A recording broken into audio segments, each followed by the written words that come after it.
Ternyata orang musyrik saja, orang kafir saja rindu dengan bacaan Al-Quran. Makanya amat sangat salah sekali kalau orang Islam itu nggak suka suara azan.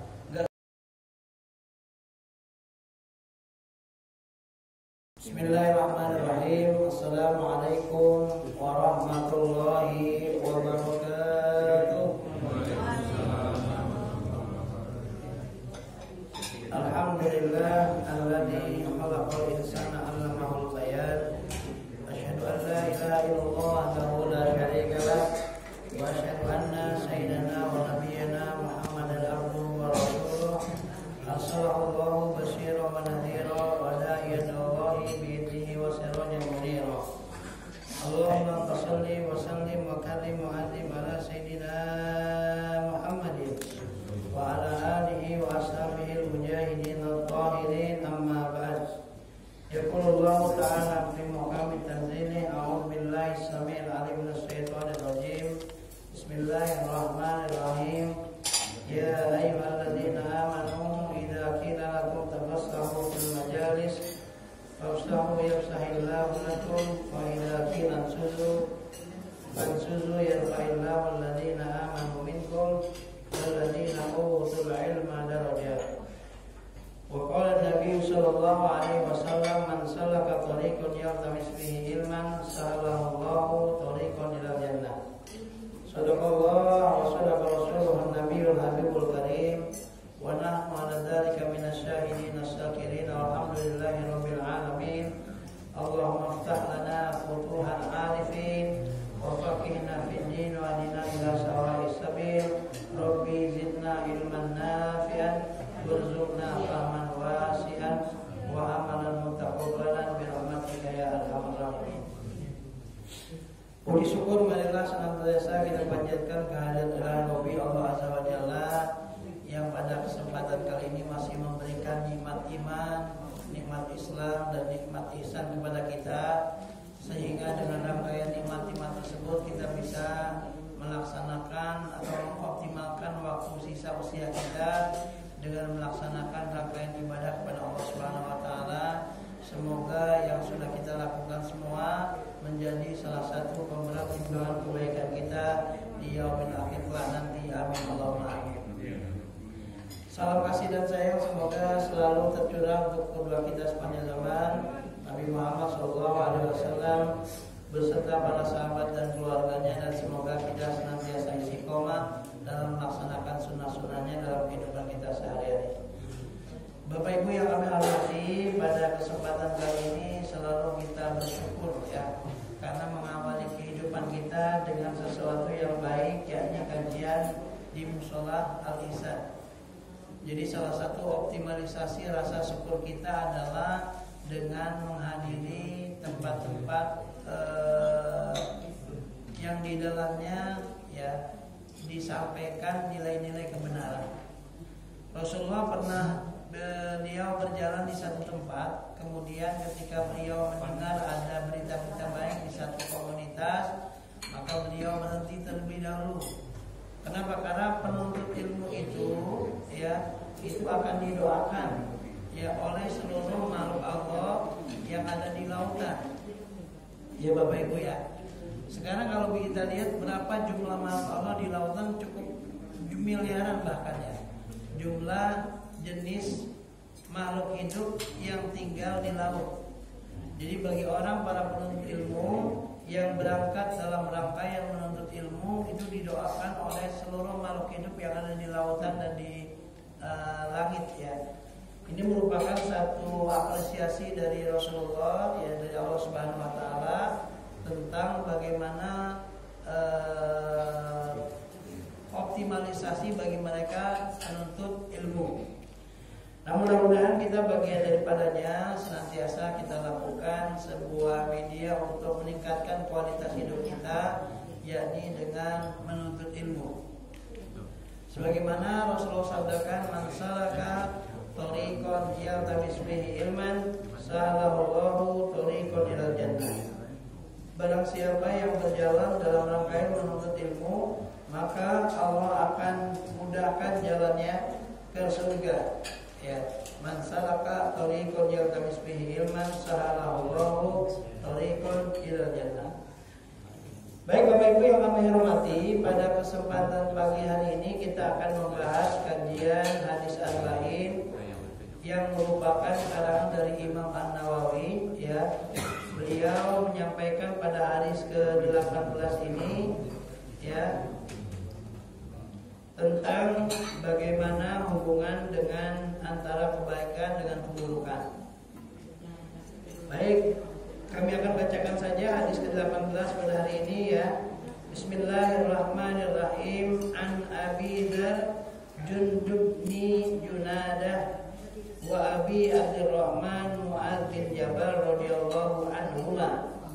Jadi sanad atau perantara dari hadis ini dipelopori atau disampaikan oleh Abu Dzar dan Mu'adz bin Jabal. Udah kenal dengan Abu Dzar Bapak Ibu? Siapa dia? Ya. Abu Dzar Al-Ghifari sudah kenal semua? Abu Dzar Al-Ghifari ini adalah salah seorang pemimpin perampok di kampung Ghifar. Sebelum dia seorang muslim, dulunya dia adalah seorang pimpinan pembegal kalau sekarang istilahnya ya. Jadi pimpinan perampok di daerah Ghifar. Jadi semua orang kenal dengan Abu Dzar Al-Ghifari. Beliau tertarik dengan Islam pada saat Rasulullah membaca Quran. Kemudian Abu Dzar itu tertarik dengan bacaan Quran Rasulullah Sallallahu Alaihi Wasallam. Sampai akhirnya kemudian Abu Dzar Al-Ghifari tertarik sehingga kemudian beliau melaksanakan pengucapan syahadat di hadapan Rasulullah. Jadi sesudah Abu Dzar Al-Ghifari disebut Al-Ghifari karena berasal dari suku Ghifari ya. Abu Dzar Al-Ghifari sesudah beliau berikrar di depan Nabi, beliau langsung menyampaikan keislamannya ke kota Mekah. Padahal Nabi bilang kepada Abu Dzar Al-Ghifari agar jangan menceritakan keislaman kamu dulu, nanti kamu bisa bonyok, kata Rasulullah. Tapi Abu Dzar Al-Ghifari tidak memperhatikan apa yang disampaikan Rasulullah. Beliau sampai di Mekah, keliling di Ka'bah, sekitar Ka'bah, dia bilang amantu billah Rabbi Muhammadin ya. Saya telah beriman kepada Tuhannya Muhammad. Dia ngomong begitu, akhirnya benar kata Rasulullah. Beliau dihajar oleh suku Quraisy karena sudah mengikuti ajaran Nabi Muhammad ya. Jadi Abu Dzar Al-Ghifari ini cukup luar biasa sejarah kehidupannya. Di samping itu juga beliau pernah satu saat ya, karena pernah menghina Bilal bin Rabah, karena sama-sama dua-duanya ini kalau seandainya dalam agama Hindu kastanya kasta sudra, orang menengah ke bawah ya. Karena Abu Dzar Al-Ghifari itu pimpinan kelompok perampok di Ghifari, Bilal bin Rabah budak ya.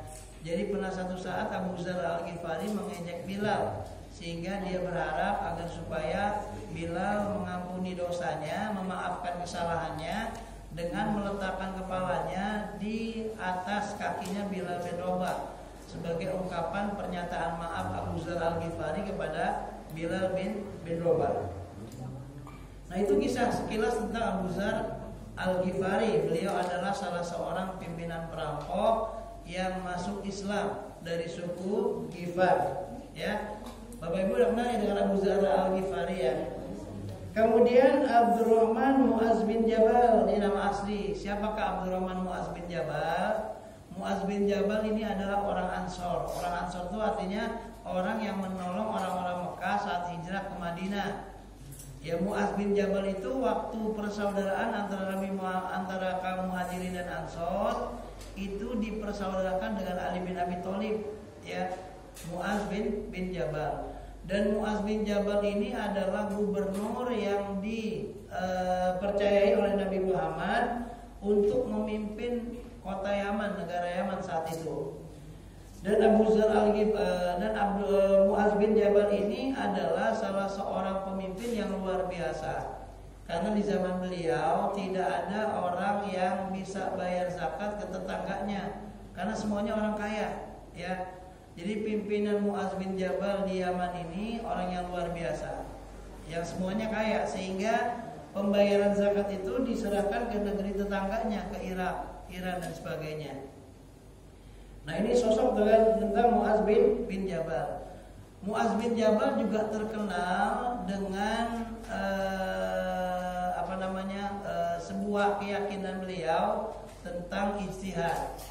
Suatu saat ketika beliau memimpin Yaman, ditanya sama Nabi, "Hai Mu'adz bin Jabal, seandainya engkau menentukan hukum, kemudian tidak ada yang ada di dalam Al-Quran dan hadis, apa yang engkau lakukan?" Kata Mu'adz bin Jabal, "Aku akan berijtihad. Aku akan menentukan hukum itu sesuai dengan kaidah-kaidah yang ada di dalam Al-Quran dan As-Sunnah. Baru aku memutuskan hukum." Nah, ini landasan kenapa sumber hukum Islam itu di samping Al-Quran dan As-Sunnah ada ijma. Ijma itu kesepakatan ulama. Ada qiyas. Qiyas itu artinya perbandingan antara satu masalah di zaman Nabi dengan di zaman sekarang. Contoh, di zaman Nabi dulu bayar zakatnya pakai gandum, di sini pakai beras, ya. Karena gandum itu makanan pokok di sana, jadi diperbandingkan dengan di sini, ya, dengan menggunakan beras, ya. Contoh juga kalau dulu di zaman Nabi yang namanya boleh menjamah itu karena menggunakan onta, sekarang menggunakan pesawat, ya. Jadi dengan onta dan pesawat beda. Makanya ada orang-orang yang memanfaatkan rukhsah jama itu karena dia menggunakan pesawat dari Palembang ke Jakarta cuma 1 jam, jadi dia tidak menggunakan jamaknya. Ada juga yang menggunakan fasilitas jamak itu. Itu namanya qiyas, Bapak Ibu, ya. Qiyas ini dipelopori oleh Imam Syafi'i, ya. Imam Syafi'i menjadikan qiyas sebagai sandaran hukum dalam menentukan satu permasalahan. Kemudian juga dalam sumber hukum Islam itu ada yang namanya maslahah mursalah, ya. Maslahah mursalah itu apa? Maslahah mursalah artinya mencari kemaslahatan dari satu hukum. Contoh, kalau kita menikah kan nggak pakai surat keterangan dari KUA juga nggak apa-apa, tapi untuk menjaga maslahatnya sebaiknya ada surat catatan pernikahan dari KUA. Nah, surat itu namanya maslahah mursalah yang dipelopori oleh Imam Malik, ya. Imam Malik yang mempelopori tentang maslahah mursalah. Kemudian juga ada yang lainnya yang bernama syar'u man qoblana. Syar'u man qoblana itu artinya kisah-kisah atau ketentuan hukum qoblana sebelum masa Nabi Muhammad, ya. Jadi di sana ada yang namanya ketentuan hukum di zaman Nabi Musa, di zaman Nabi Adam, di zaman Nabi Idris yang dijadikan sebagai landasan hukum dalam kehidupan kekinian, gitu.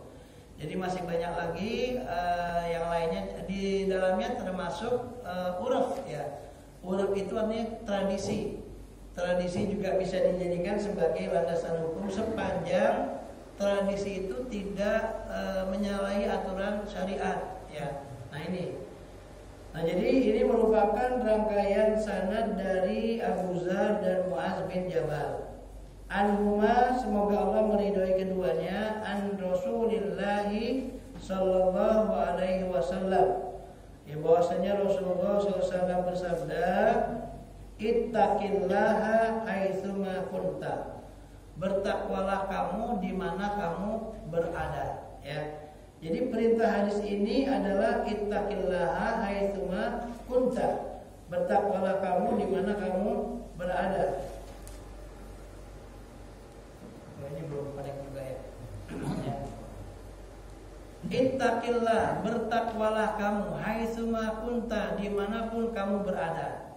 Jadi konsep takwa ini di dalam rukun Islam itu ada di bagian mana, Pak? Ada di syahadat, di sholat, di zakat, di puasa, atau di haji kira-kira. Untuk muatan takwa itu ada di mana? Ada di puasa. Di puasa walaupun kita di rumah sendirian, nggak ada orang-orang, Di dalam kulkas ada buah-buahan, minuman yang segar-segar. Ketika jam 12 siang lagi haus-hausnya, pernah nggak kita buka kulkas, ambil air minum, kita minum? Enggak. Kenapa? Karena menyadari, meyakini Allah melihat kita, ya. Jadi konsep takwa ini ada di dalam ibadah puasa, ya. Ibadah puasa. Sebenarnya semua ibadah di dalam rukun Islam juga muaranya adalah takwa, syahadat, sholat begitu. Kalau sholat itu kita harus menyertakan ihsan. Ihsan itu apa? Anta budallaha ka'annaka tarahu wa in lam yarahu fa innahu yaraka. Itu ihsan. Ihsan itu kita meyakini bahwasanya ibadah yang kita lakukan itu dilihat oleh Allah. Kalau kita tidak melihat Allah, seolah-olah kita dilihat oleh Allah Subhanahu wa ta'ala. Ini di semua aspek kehidupan kita harus kita bawa model iman, Islam dan ihsan.